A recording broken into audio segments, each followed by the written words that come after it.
Bon, donc on va faire un atelier d'écriture. Qui dit atelier d'écriture dit que vous allez tous repartir avec un roman en tête, je l'espère. Alors, j'avais préparé des tas de choses, et puis je me suis dit on va tout laisser tomber, on va tout improviser sur le moment. Je vais vous proposer déjà une première structure de plan, qui est une structure auquel je réfléchissais en coulisses avant d'entrer, qui va être très simple, mais au moins qui vous permettra de voir ce qu'on fait. Je crois qu'on a à peu près une heure et demie. Alors, la première chose dont je vais vous parler, c'est l'envie d'écrire.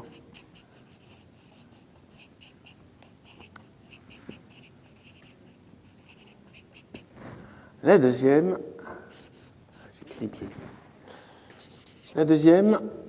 c'est l'histoire. La troisième, c'est la structure.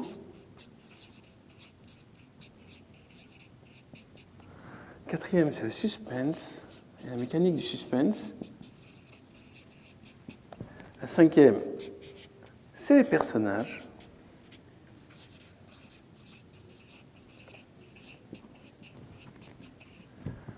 Et la sixième, c'est la chute. Après, la septième, c'est la vie du livre. Et notamment, comment on fait pour se faire éditer et poursuivre le livre une fois qu'il est fabriqué. Si je fais cet atelier, c'est pour redonner envie aux gens d'écrire. Alors, je vais vous parler de ce qui fait perdre l'envie d'écrire. Ce qui fait perdre l'envie d'écrire, c'est la peur d'être jugé par les autres, la peur de faire un mauvais livre, la peur de ne pas être publié, la peur de ne pas aller au bout. Et en fait, tout ça, c'est des peurs.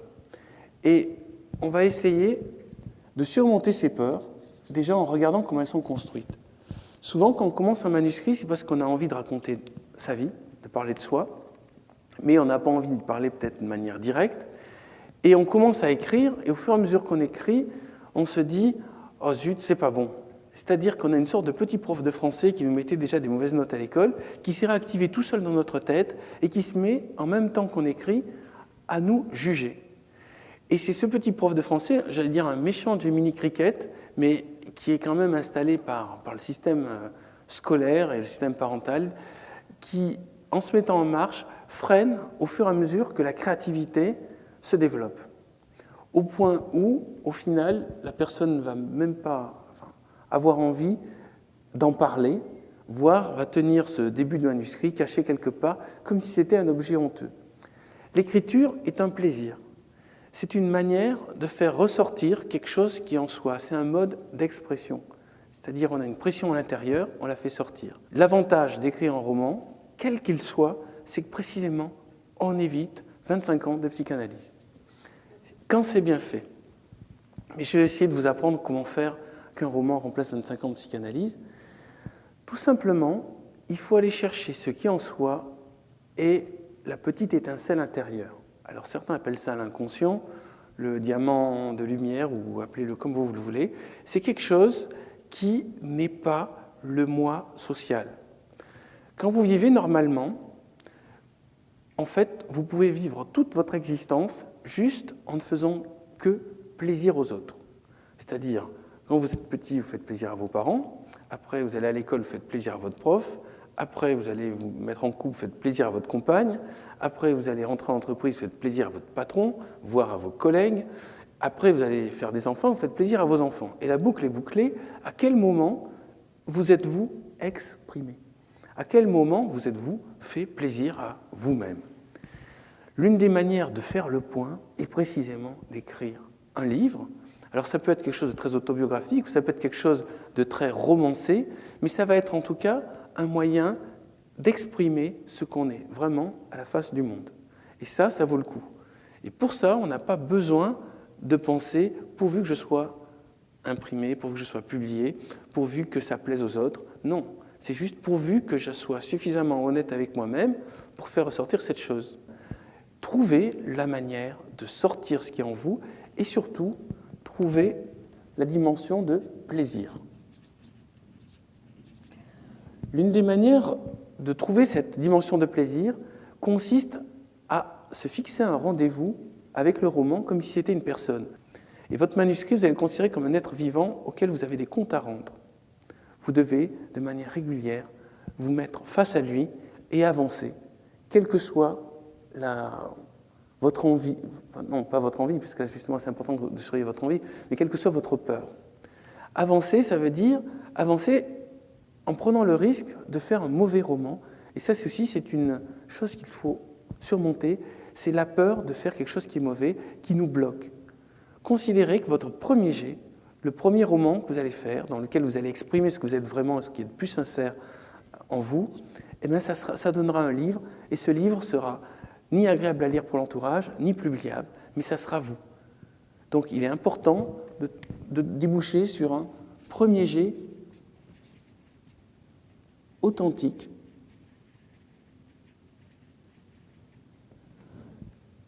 et pensez bien à cette chose, renoncez à plaire aux autres, renoncez à faire le livre pour les autres, et surtout, la grande catastrophe, c'est si vous regardez des émissions littéraires, vous voyez quel genre de livre marche et vous dites « Ah ben tiens, je vais faire pareil ». Non, non, surtout ne faites pas pareil. La première caractéristique d'un bon livre, c'est d'être différent de ce qui existe déjà. Trouvez votre originalité en vous ressourçant, en vous recentrant sur la personne que vous êtes vraiment, c'est-à-dire jouer en force votre différence et non pas votre envie d'être admis dans le groupe. Alors, on en arrive à l'histoire. Le rêve, c'est une première matière première. Et je vais rajouter une autre notion, l'observation du monde. Selon moi, un bon écrivain est avant tout un bon observateur de son époque et de son temps, de son lieu de vie et de son temps. Donc, pour pouvoir observer le monde, déjà, il faut sortir. Je ne crois pas à l'écrivain qui reste dans une pièce sur la tour d'ivoire, enfermé, en train de trouver l'inspiration, branché sur les étoiles. Je crois qu'au contraire, il faut voyager, rencontrer des gens, se faire raconter des histoires.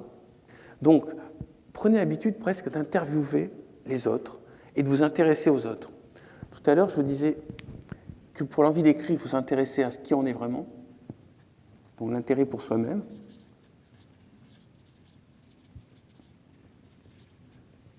Pour écrire l'histoire, il faut s'intéresser aux autres. Tout à l'heure, je vous disais qu'il y avait des gens qui passaient leur vie juste à faire plaisir aux autres. Maintenant, quand vous faites plaisir aux autres, ça ne veut pas dire forcément que vous vous intéressez à eux. Ça veut juste dire que vous avez envie qu'ils vous foutent la paix. Donc, vous leur renvoyez ce qu'ils attendent de vous. S'intéresser aux autres, ça veut dire, tout d'un coup, vous êtes en train de dialoguer avec une personne, et vous vous posez cette question, juste, qui est la personne que j'ai en face? Mais vous le posez comme on se pose une question pour écrire un roman, à savoir, vous dites, quel est son passé? Qu'est-ce qui l'a fait souffrir? Quel est son talent? Quelle est sa faiblesse? Et en toute logique, vers quoi il devrait évoluer? C'est-à-dire vous vous posez tout d'un coup une question qui va vous permettre presque d'aimer l'autre personne réellement. Vous savez, il y a des couples entiers qui vivent 30 ans ensemble et qui jamais se posent cette question. Au fait, c'est qui cette personne avec qui je vis depuis je ne sais pas combien d'années et avec laquelle j'ai fait des enfants et avec laquelle je vais probablement mourir? C'est-à-dire qu'on peut vivre à côté d'une personne sans jamais s'y intéresser. Pourquoi? Donc, curiosité, première qualité d'un auteur. Alors, le vrai art consiste à ne pas parler que de soi, ou parler de manière de soi d'une manière détournée, et ne pas parler des autres directement, mais faire des mélanges avec quelque chose qu'on aura appris chez quelqu'un, et quelqu'un qu'on aura appris chez quelqu'un d'autre, et avec deux personnes, on fait un personnage. Mais ça, on va y revenir à la partie personnage. Maintenant, la structure. La structure, c'est le squelette du roman, et en fait, c'est là où le romancier peut le mieux exprimer son originalité. Il y a l'idée, il y a les personnages, il y a la projection de son expression personnelle, il y a ses rêves, mais tout ça, c'est de la matière première. Cette matière première, il faut l'organiser. Et c'est le squelette qui va l'organiser. Un squelette, c'est une tête, un torse, des pieds. Ce qui veut dire un démarrage, une intrigue et une chute. Ce squelette, on peut le faire de plein de formes différentes. On pourrait presque dire qu'une histoire peut être organisée d'une manière géométrique. Alors je vais essayer.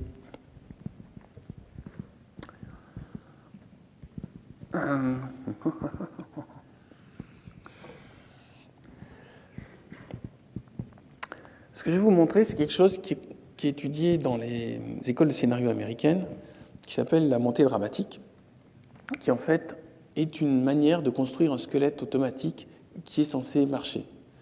Je vous le montre, ce n'est pas des trucs, je ne vais pas vous apprendre des trucs, c'est juste, je vous montre un système qui vous permet d'ordonner vos idées. Évidemment, ça n'écrit pas le roman, et vous pouvez faire le contraire, ça marche aussi. Alors, cette montée dramatique, ce squelette, il fonctionne comme ça. En général, il y a un héros, et ce héros est présenté au début, ou une héroïne, ou un couple de héros, ou ce que vous... Et ce personnage va connaître des aventures, parce qu'un héros, ce qu'il définit, c'est qu'il lutte contre une adversité. Plus l'adversité, donc un héros, 2, une adversité, plus l'adversité est forte, plus le héros est méritant. D'où l'intérêt d'inventer, on y reviendra peut-être après, un méchant. Le méchant, ça peut être un tsunami, ça peut être... c'est pas forcément un être humain. C'est quelque chose qui empêche le héros de s'exprimer. En fait, le héros, il est comme le romancier. Son problème, c'est qu'il a une pression de l'intérieur qui n'arrive pas à sortir. Et l'histoire d'un roman, c'est une initiation qui va lui permettre de surmonter... Il y en a encore un ici. C'est une initiation qui va lui permettre de surmonter ses peurs pour arriver à devenir, pour arriver à devenir ce qu'il est réellement, c'est-à-dire pour le révéler.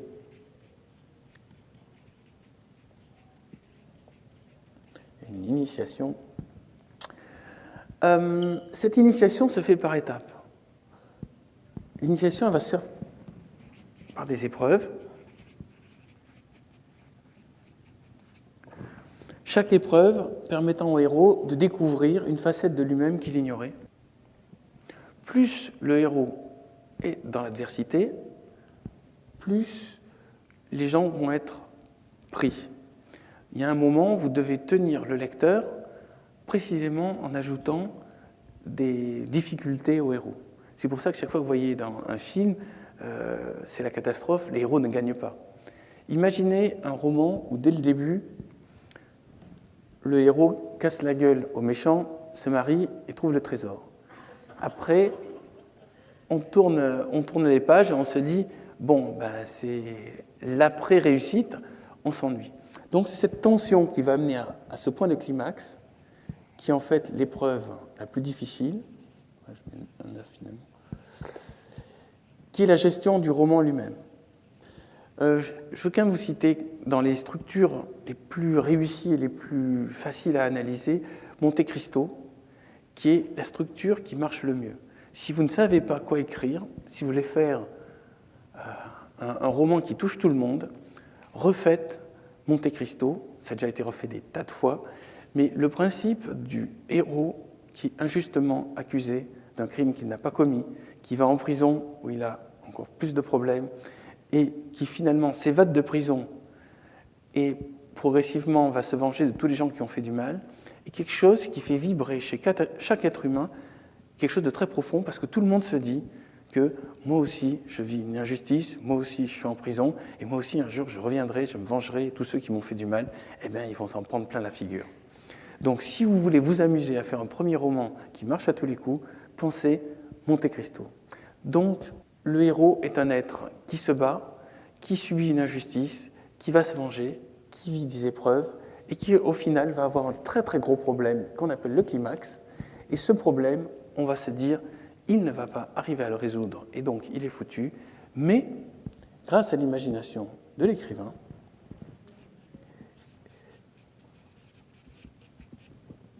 petit 8,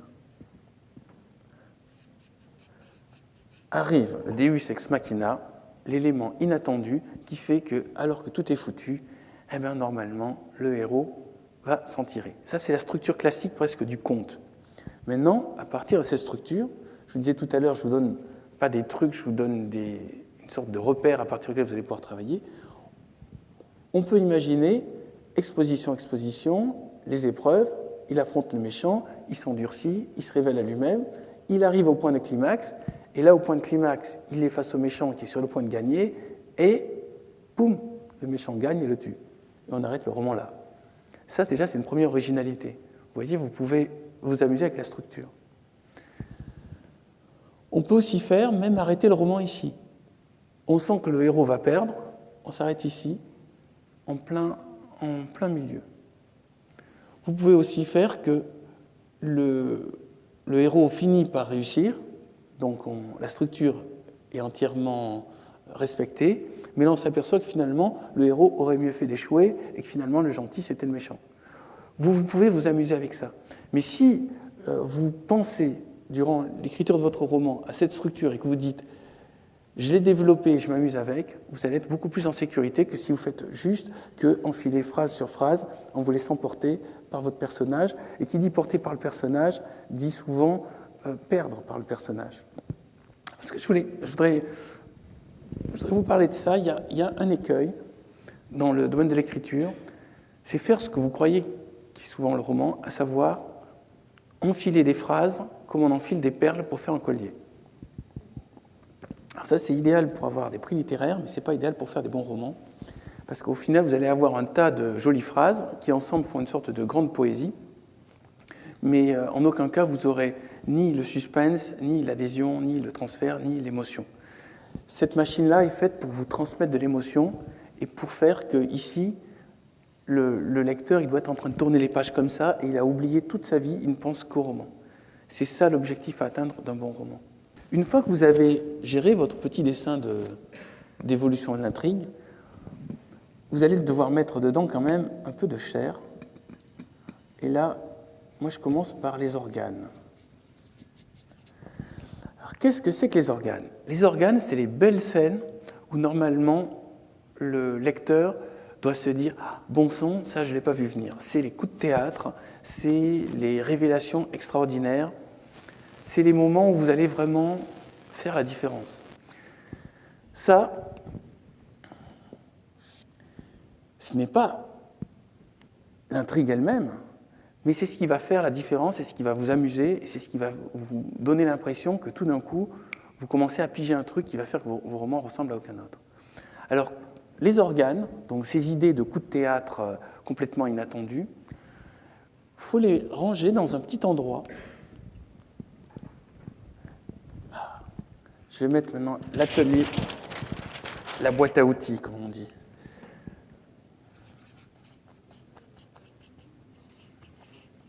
La boîte à outils, donc je vais mettre d'abord le journal de ses rêves. Troisièmement, le chutier. Alors, qu'est-ce que j'appelle le chutier ? Le chutier, c'est un endroit où vous allez mettre toutes les idées que vous avez de coups de théâtre, quel que soit le roman que vous écriviez, c'est un truc qui va faire que tout d'un coup, l'intrigue bascule et que les gens vont être pris de court. Pensez toujours audace, surprise, devoir de... C'est où je vais mettre ? Ouais, je vais mettre ici. Devoir de surprendre. Non, là. C'est la première politesse qu'on a par rapport à son lecteur, c'est le surprendre. Le pire, pour un livre, c'est vrai, c'est la personne qui commence à le lire, qui l'arrête à moitié en disant « bon, ça m'ennuie ».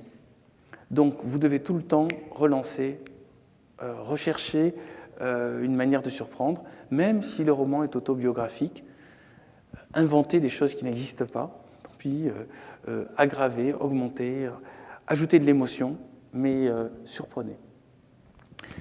Une fois qu'on a le squelette, les organes, donc c'est les grandes scènes, coups de théâtre, le muscle. Le muscle, c'est tout simplement la mise en scène de base du livre, à savoir l'enchaînement entre les didascalies, c'est-à-dire les scènes descriptives de l'endroit, et les dialogues. Il faut bien harmoniser ça. Si vous mettez que du dialogue, ça devient du théâtre. Si vous mettez que des didascalies, ça manque un tout petit peu de nerfs. Et quand vous faites la mise en scène de votre roman, vous pouvez faire avec votre stylo, votre ordinateur, vous pouvez faire des gros plans, vous pouvez faire des plans en azimut, vous pouvez faire des travelling, vous pouvez penser comme au cinéma. Et plus vous fonctionnez comme ça, plus il y aura de chances que ça donne envie à d'autres personnes aussi d'en faire un film. Que vous dire sur le muscle? Si, les chapitres. Le chapitre, c'est la découpe du roman. J'ai une petite règle à vous donner, un petit conseil, c'est chaque chapitre doit être une nouvelle. C'est-à-dire, dans chaque chapitre, vous avez une situation qui démarre, un développement, et on termine sur une fin surprenante qui ouvre sur autre chose et qui appelle le chapitre suivant. Quand c'est vraiment bien fait, on pourrait prendre chaque chapitre et en soi, c'est une œuvre d'art. Donc, squelette, organes, muscles, chapitre. Et maintenant, le suspense. Il suffit juste de gérer une tension. Et cette tension, on la gère en donnant des petites infos et en évitant une ligne que j'appellerais la ligne du foutage de gueule. Cette ligne est... Madame dit, c'est pourtant ça. Oui, mais si vous regardez bien, tous les romans que vous avez aimés ont taquiné cette ligne. Par exemple, un des plus grands succès étant Les 10 petits nègres d'Agatha Christie, si ce n'est pas du foutage de gueule, surtout quand vous voyez la chute, c'est exactement cette technique-là. Tous les Hitchcock, ça fonctionne toujours sur un système qui est on vous met une tension, cette tension est basée sur rien, mais on vous en rajoute quand même. Et puis on vous en rajoute, et au bout d'un moment, la tension entretient la tension. C'est en fait la structure d'un bon roman. C'est on vous tient en haleine, on vous fournit des trucs, vous êtes à la limite du foutage de gueule, et au final, vous révélez la chute. Et depuis, j'utilise tout le temps cette technique de frustration, gestion, limite foutage de gueule, et au final, récompense. N'ayez pas peur quand vous lisez un roman, quand vous lisez un roman, de repérer ceux qui, à force d'être à la limite du foutage de gueule, passent de l'autre côté. Je vais vous donner aussi une autre phrase, un autre petit truc à surtout ne pas utiliser, c'est l'intuition. Le héros a compris que c'était ce chemin qu'il devait prendre pour rejoindre le château du vampire grâce à son intuition. Ça, c'est du foutage de gueule. Vous devez expliquer pourquoi le héros a trouvé ce chemin. Vous ne pouvez pas dire il était vachement intuitif et il trouvait tout du premier coup. Parce que le lecteur le sent et il ne faut pas franchir cette ligne. On a été où? Devoir de surprendre, suspense, frustration. Et c'est ce que vous devez arriver à reproduire, c'est ne pas donner à l'autre ce qu'il demande pour valoriser ce que vous allez lui donner. Certains parmi vous sont peut-être des parents. Levez la main. Vous avez vu que quand vous donnez à l'enfant ce qu'il vous demande, au final, ça lui fait peut-être plaisir, mais il ne vous dit pas merci, et puis vous n'avez pas forcément sa considération. C'est le même rapport qu'a l'auteur par rapport à son lecteur. Si vous donnez au lecteur ce qu'il vous demande, non seulement il ne vous dira pas merci, mais il dira « Ah ouais, j'avais prévu ». Donc c'est-à-dire que le lecteur se sent une sorte d'ascendant sur l'auteur. Il faut toujours que l'auteur soit en hauteur. Il faut qu'il soit tout le temps plus si élevé que le lecteur, de telle manière qu'il le tire en avant, mais en lui disant « Suis-moi, suis-moi, on va monter ensemble ». Il ne faut pas que le lecteur dépasse l'auteur. Donc, créer du manque, créer du désir, relâcher doucement les récompenses et ne pas satisfaire trop vite le lecteur, sinon vous allez arriver au point de climax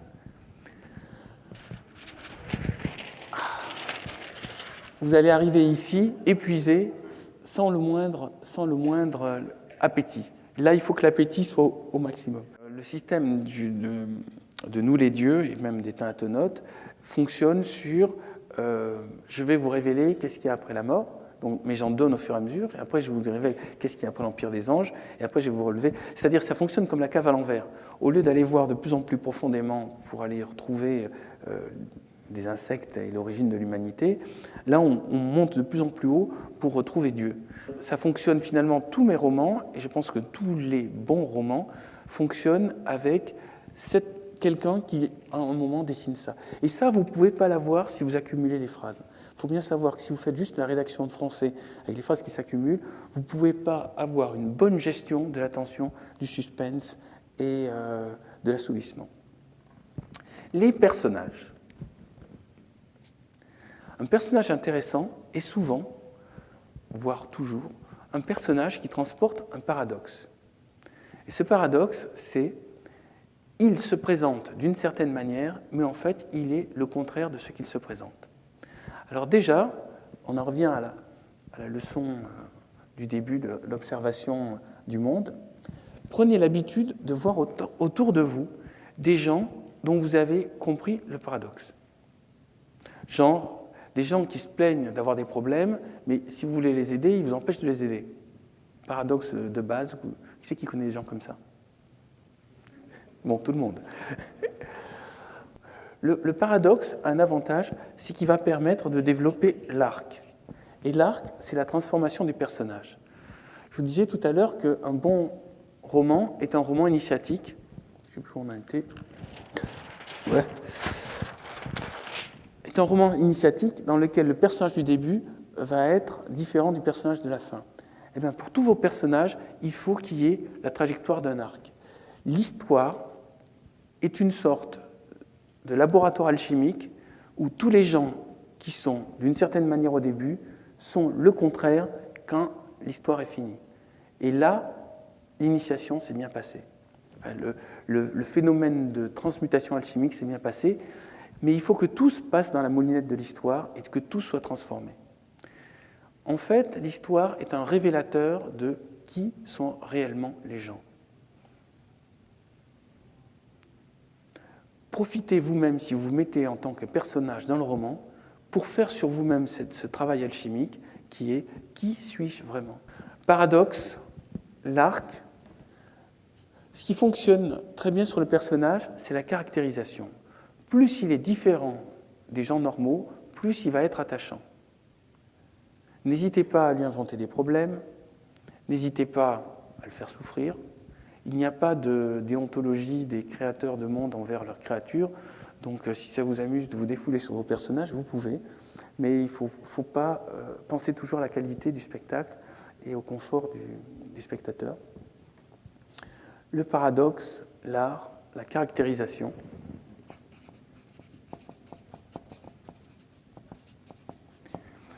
Une chose intéressante aussi qui marche très très bien, c'est inventez-lui un langage. L'idéal est que chaque personnage ait une manière de parler qui lui soit propre. Si vous ne faites pas ça, on a l'impression que tous les gens pensent pareil, tous vos personnages pensent pareil. L'une des manières de vérifier si la caractérisation dans le langage fonctionne bien, c'est d'enlever le « dit Germaine » et « répondit François », et de regarder si le lecteur comprend, sans qu'on ait énoncé, la personne qui parle. Et ça, c'est très intéressant. La chute, épiphanie, c'est-à-dire c'est la révélation et le choc. Ouais, le vrai art du romancier est de bien terminer sa chute. Pour bien terminer sa chute, il faut penser à la chute avant de commencer l'écriture du livre lui-même. Je ne suis pas pour on avance, et une fois qu'on en est à 95% de livres, tout d'un coup on se dit bon, maintenant il faut que je trouve une chute pour retomber. Le mieux, c'est de faire la chute et après de d'écrire le roman pour arriver à cette chute. L'une des manières de tester ces chutes, de faire ce travail-là, peut consister à faire une sorte de premier roman avec une chute pourrie, et à partir de la chute pourrie, vous refaites une chute réussie, et vous refaites tout le roman en sens inverse.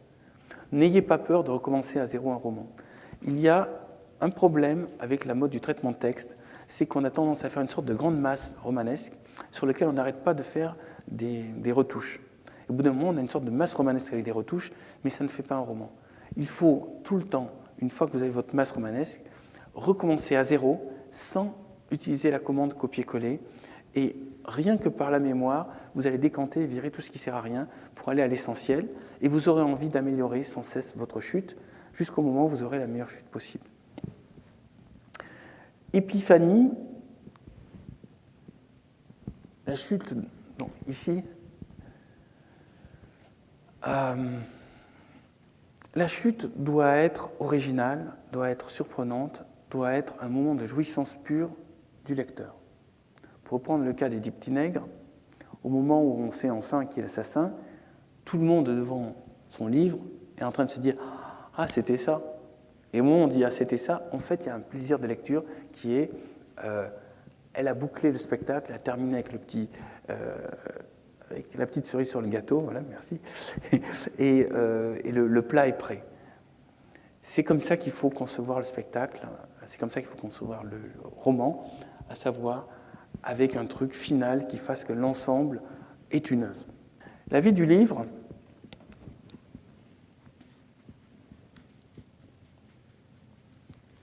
d'abord, quoi qu'il arrive, je vous conseille, je ne vous demande pas de me le promettre, mais allez jusqu'au bout, ne restez surtout pas à mi-chemin. Le nombre de manuscrits qui sont à mi-chemin est énorme parce que les gens baissent les bras, parce qu'ils se jugent eux-mêmes, on en revient à l'idée du début, mais si vous sentez au bout d'un moment que votre histoire n'est pas bonne, que la tension, vous n'êtes pas arrivé à gérer le suspense, que vous n'avez pas une bonne chute, eh bien ça ne fait rien. Avancez, allez jusqu'au bout. Vous l'améliorerez en réécrivant, mais allez jusqu'au bout. L'horreur, c'est les gens qui vous demandent de lire des moitiés de manuscrits en vous disant « Qu'est-ce que vous en pensez ?» C'est une horreur. Vous répondez « Tant que ce n'est pas fini, ce n'est pas clos. » C'est comme si on vous donnait un plat à moitié cuit en disant « Qu'est-ce que tu penses que ça donnera une fois qu'il sera bien cuit ?» Allez jusqu'au bout, quoi qu'il arrive, même si la deuxième partie est douloureuse, vous la faites et vous arrivez à la chute. Avant de l'envoyer à l'éditeur, il faut que vous trouviez un lecteur de référence. Un lecteur de référence, c'est quelqu'un qui ne vous dise pas ces deux phrases, ça me plaît beaucoup, ou cette autre phrase, je ne suis pas rentré dedans. C'est deux phrases qui ne servent à rien. Un lecteur de référence, c'est quelqu'un qui va dire « Alors, j'ai repéré que tel personnage marchait très bien, j'ai repéré qu'il y a un tunnel à tel endroit, la chute, je pense qu'elle est améliorable, et le début, tu peux peut-être le couper. » C'est-à-dire qu'il vous donne des réponses techniques qui ne sont pas juste « j'aime ou j'aime pas ». Le « j'aime ou j'aime pas » est quelque chose qui ne vous servira à rien. Surtout, des fois, il y a des gens qui m'ont du manuscrit qui me disent « tu vas voir, ça va te plaire, tous les gens qui l'ont lu l'ont adoré ». C'est le truc qui vous bloque complètement. Alors je lui dis, moi aussi, je l'adore déjà, même sans l'avoir lu. Voilà. C'est-à-dire que les gens, ils cherchent juste une approbation, ils ne cherchent pas un avis.